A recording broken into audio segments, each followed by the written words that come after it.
Elflord.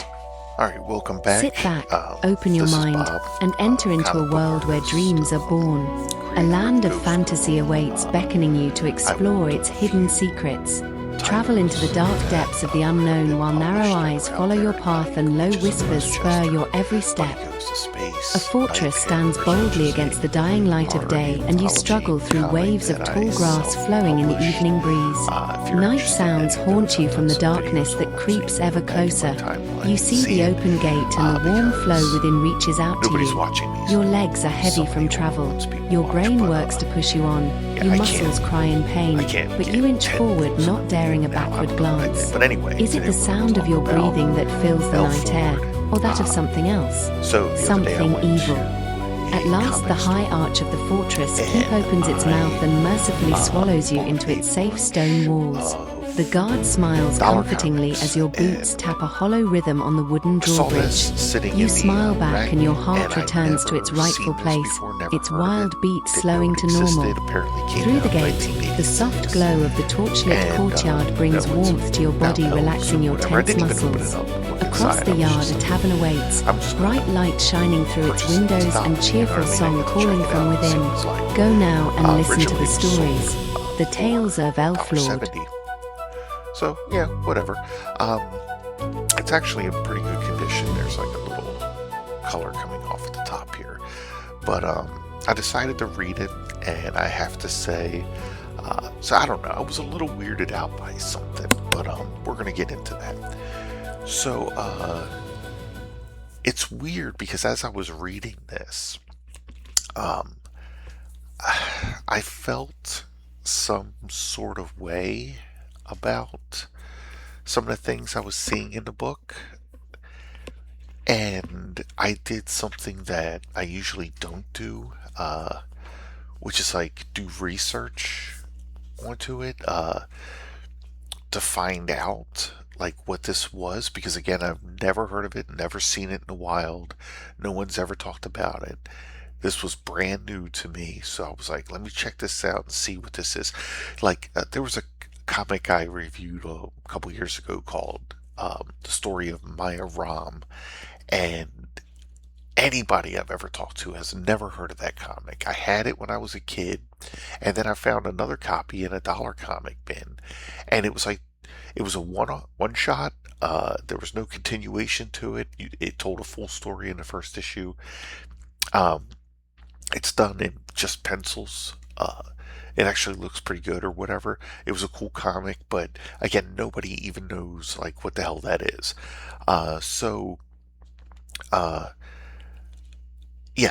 So again, this one kind of surprised me from that. So let's go ahead and get in, and we'll discuss the other stuff, right? So this is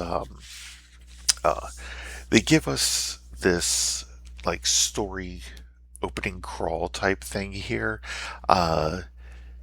Kind of just talks about a fortress, but I don't know, like the tone is kind of all over the place. I like it. Like here, I open up to this and I'm like, oh, I like this. You know, I'm a big black and white comic fan, and you know, this looks pretty good. I kind of like the artwork here, you know.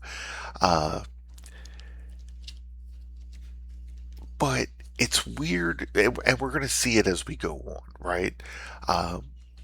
So this is just talking about the city of Greenhaven, and that we're at the Black Raven Inn, right? This is all very high fantasy, which I'm, 100% into. But we have these three elves sitting in a tavern. And I say these three elves, but it looks like everybody is an elf, right? I guess this is like Hyrule, everybody's got the pointy ears or whatever. But if you'll notice, these three elves are way different from the other elves that we're seeing, okay? Which again will lead me back to something or whatever. But they're drinking when this guy kind of just gets pissed off at their existence, right? I can't believe they're over there drinking. We don't need them, blah, blah, blah. So he comes over and starts some shit. And I believe this elf's name is Erickson. Okay, I don't. Okay, well, we're gonna get further into it or whatever, but it's just Erickson and like the other elves. There's like Pure Breeze and Falcon, but there's also a Hawk. I don't know. It was kind of hard. The lettering and word bubbles in this book, it was kind of difficult to read. You can see the lettering here, right? Sometimes I don't know. Like here, is this Brolo or is it Biolo? Is that an R or an E? It's kind of hard to tell. So I think it's Brolo though. Uh, but this big guy comes over, starts his shit or whatever, right? And then this elf gets up and starts something. Now, uh, I believe, and I'm not trying to get into like a gender thing here or anything, right? But if you were to ask me just from looking at this, I would have said that all three of these were most likely female. Okay. Um, I get that elves tend to have what would be considered more feminine features, right? Because I also get the impression that it's very elf quest, okay, which I'm a big fan of. Um, but when this elf gets up, I was kind of just assuming that this is a girl, right? The outfit, the pose, uh, that's the impression I was getting. This is a boy, okay, according to the comic. All right, gets punched in the face here by this other giant oafish elf, right? Uh, he pulls his sword to start a fight, I guess, in the bar. Now this elf is female. Okay, we can see this, from the body or whatever, right? So I don't know. I was a little thrown off because again, like if we look over here, right, this is another boy elf. Okay, the outfit, the look. I don't know. It's but again, it's what it is, right? If this is the look of these characters, whatever, because I like the artwork, right? I'm a fan, but there was just a weirdness, and again, we'll get more into that as we go, right? But they take this big oafish guy out. They decide to leave, okay? And he still comes out angry, I guess, right? Chasing them again with his sword, okay? Um, and Erickson here, which I guess is kind of the leader of this little elf troop or whatever, disarms him, cuts his belt, drops his pants to embarrass him, and then kicks him over. Okay? Uh, and there we go. That's the end of our introduction.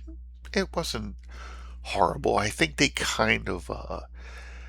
Now, again, I don't know exactly who's who for the most part, right? That was a thing that I had going through the book. Was a little confusion as to whose name was what. But, you know, uh, we kind of got some personality from each one and everything, and it was like, okay, it's decent. So now we cut over here to, I guess, the castle in Greenhaven, and in this tower here we have the court mage, okay, and he is obviously evil. All right, you can look at his face here. Also, like when I saw this guy and some of the expressions and such that he makes, I was immediately reminded of uh, the CDI Zelda games, the YouTube poop stuff. That's what I got from this guy, right? And throughout the book, that's all I can think of when I see it, okay? But he is talking about his plan to basically remove the king and lead or become king of this castle or something like that, right? So he goes into the king's chamber here, right? And again, it's not explained if we have different races of creatures here, or I don't know. Uh, this king is surrounded by children. Is it? Are these very young elves? Is that what it is? Um, you know, he's doing this gluttony thing. He's eating, grapes. He's being served by, I want to say it's just young elves or what, or I don't know. Um, but this court mage comes in and he's talking to the king or whatever, and says he wants to ask for a favor. And the king's like, yeah, sure, sure. What do you need? And he's like, well, I need this stone. It's a stone that is very powerful. It's a magical stone, but it's located in a place that, he can't really get to.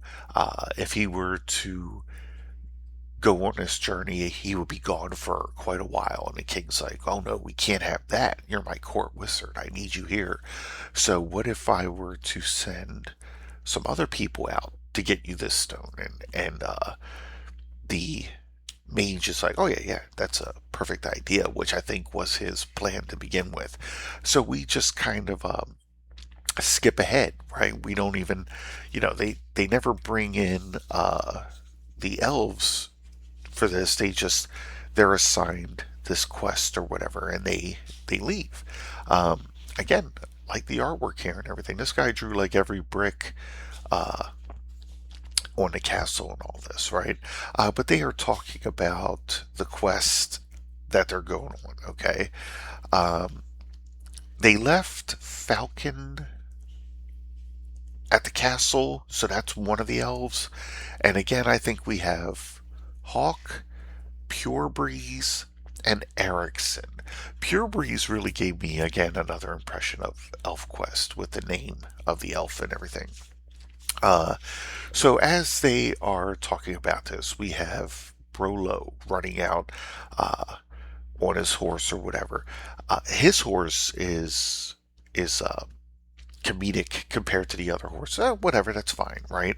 I guess it sets a tone or whatever. But he comes racing out and he's like, I beg your forgiveness for the night before when I literally attacked you with my sword and assaulted you guys at this bar or whatever. And I would love to be able to come out on this quest with you. If you'll have me. And of course, the other two don't really want that to happen, but Erickson's like, okay, we're glad to have you come along. It's weird to me that he also, like, kind of, is his sword plastic? I don't know, but he bends it here or whatever. So again, like, this is Erickson, right? Uh, Getting very feminine features here. As a comic artist, there's certain things you do to make a character look more feminine or a character look more masculine, right? From shape of eyes, lips, face, things like that. And that's what I'm getting here. But again, whatever. If these elves have, feminine features or whatever, okay. Again, to me, it gets a little weird as we go on, right? So they are going through this forest here when one of the elves says that he has the feeling they're being followed. So Erickson's like, okay, we're going to get off our horses, let our horses walk on, and we're going to hide and see if anybody shows up. And just as, because Brolo is now complaining about that, because I guess he has to walk or whatever, and then we get this very, very Lord of the Rings-ish panel here, right? You could tell this person was probably a fan of the books. Uh, but when I saw this, I'm like, oh yeah, yeah, these are the hobbits or whatever hiding from the Nazgul. So these, I think that they are orcs, they said, or they're goblins, something like that. Anyway, they leave and they determine that they're going to let the horses wander off back to the castle and they're going to continue on foot. Okay. Uh, Erickson's plan is to go to this river where he has a friend who is this person, and this person has a raft, and he is going to take them upriver a certain distance. He won't go exactly where they want to go because he said it's too dangerous or something. I don't know. But there we go, right? That's the gist of what's happening here. And of course, Brolo is getting like seasick on this river because he's the comedy relief, right? He drops them off on the bank and says they said they'll be back in several weeks or whatever. And he's like, yeah, cool. I guess I'll wait here for you. I don't know. Cut back to the castle, and we have the court mage again planning, his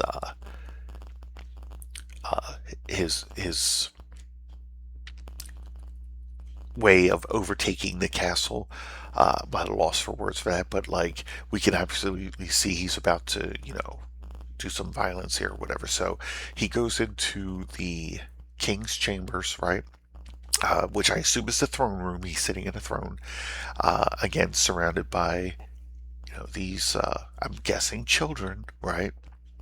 Uh, and he comes in with a knife and he just goes ahead, kills the guy. Okay, right there in front of everybody. There was more than we see these kids right here, right? And then we have this is Falcon, I believe, who comes walking in just as Falcon screams murderer. That's what it looks like to me. But then we have the court mage yelling for the guards and telling him to seize Falcon, uh, because Falcon's the one who just killed the king, right? Now, I don't know. It's, you know, this is a very comedic dead face, though, but he's literally standing over the king's body, right? He literally looks evil. Uh, this is the person that came in. I'm guessing it's the same person, even though there's a difference in coloring, right? But he gets taken away by the guards. And then we cut back over to Erickson and them as they're climbing a mountain, right?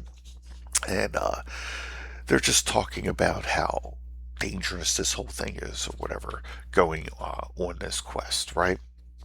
And they run across this monster, right? This kind of four-armed lizard man thing. I thought this was a very, very cool picture, okay? Um, Also, I think this guy used markers to color the whole thing. You can kind of tell from the way this looks here, right? Um, they fight this monster, cut off an arm or two. This guy, Erickson, here does some very impressive swords work, takes out the monster. Uh, Now we come back to. I think this is a different place. This is not the town of Greenhaven.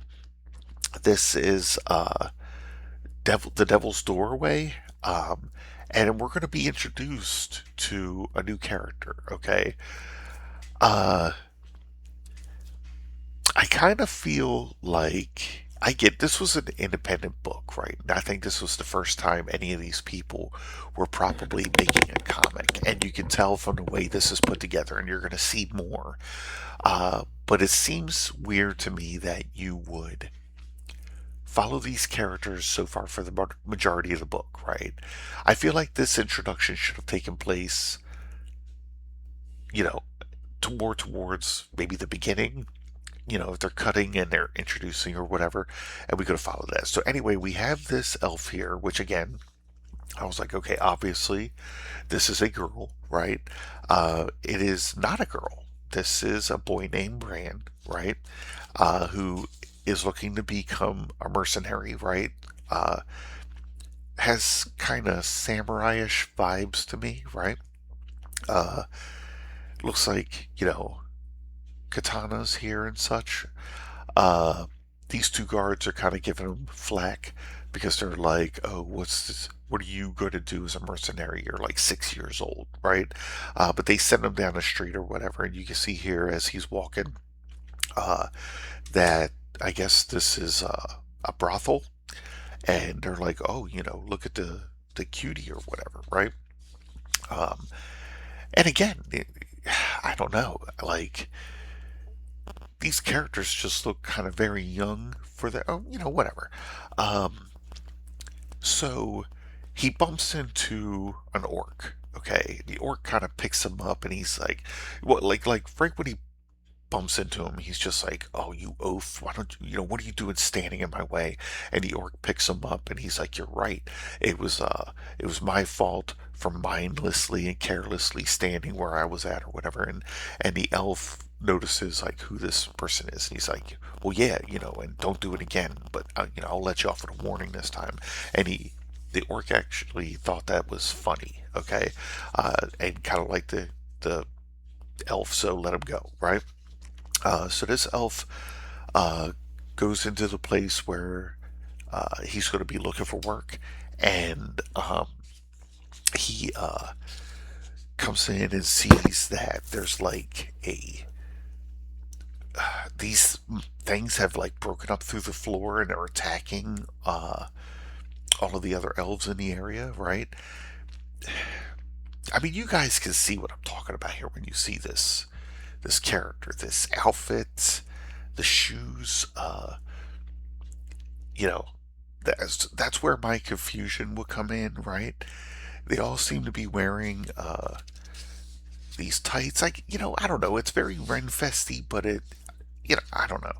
But anyway, uh, so this guy Bran comes in, pulls his swords, right, starts killing all these creatures everywhere. Okay, right. Like the artwork here, gets a lot of work, a lot of panels on a page. Looks pretty good. Um, Bran is about to get thrown into the hole that formed when suddenly a giant boulder comes down and like blocks that, right? Uh, and it's the orc. The orc, I guess, heard some noise, came in to help, and that's the weird thing. So it's like once he throws the rock here, I guess the rest of these guys just kind of disappeared. I mean, they are seen running away here. I guess they're just scared of the orc. But this last page is actually it's the cover.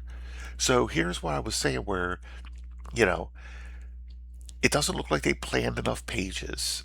It the pacing, right? The putting this part at the end of the book, it's like you're kidding two different comics.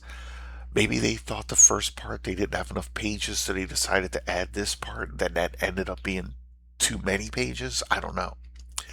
But basically, this old guy here is like, I would love to hire you two as my bodyguards.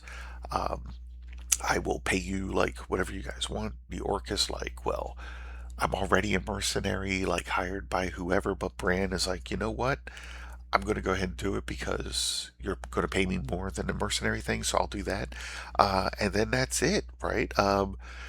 The orc seemed like he was a little annoyed that Bran accepted this high paying gig instead of, I don't know, going to do the uh, mercenary thing or whatever, but that's it. So, it doesn't say to be continued or anything. It just says here that your subscription information will be in the next issue of Samurai and Elflord. And then in the back here, we get this kind of cool picture that I liked. Um, I don't know who PMO is, but okay, so that was Elflord #1. And now we're going to get into the stuff that I researched, okay? So Elflord was drawn by a guy named, it was created and drawn by a guy named Barry Blair, right? Or Barry Blair inked this, he didn't pencil it, right? Uh, but when I looked it up, so they're saying that Aircell Comics, which was the publisher here, was um, some other uh, company, right? And it had failed, and this guy Barry Blair worked there, and he talked them into turning this failed company into a comic book publisher, which I guess worked. And they were like, okay, let's go ahead and publish comics, even though You know, I think they did some kind of design work or something like that. But, he talked them into doing this, and it worked. So they made this book. And, again, so now I'm seeing, the stuff about this Barry Blair guy. And apparently he uh, drew a few comics. Elflord lasted a while, actually. Uh, and then he went into the erotica direction. And apparently, the characters he draws for the erotica look like these characters, which again come off as very young. And even in this book, apparently, you have like these characters. Uh, there's nudity, partial nudity, whatever, with these characters, which I would feel some sort of way about. And that's kind of the vibe I was getting as I was looking at it.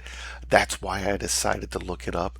Now, apparently, this guy, Barry Blair, passed away in 2010 from a brain aneurysm that was misdiagnosed as an ear infection. So he's not around anymore. He was aged 55 years when that took place. So there won't be, I guess, any more, Elflord or whatever. But this was it. This was Elflord, the first issue. Um, a random thing that I found. I kind of liked it. Just felt some sort of way about some of the character models, but otherwise it was okay. It set out. I think what it accomplished what it set out to do, basically. Guys, if you enjoyed this video, please give me a like and subscribe, even though I know that'll never happen because I've been doing this for years and I'm stuck. YouTube is not pushing my videos or anything. But again, if you want to help a guy out or whatever, give me a like and subscribe. Thanks. See ya.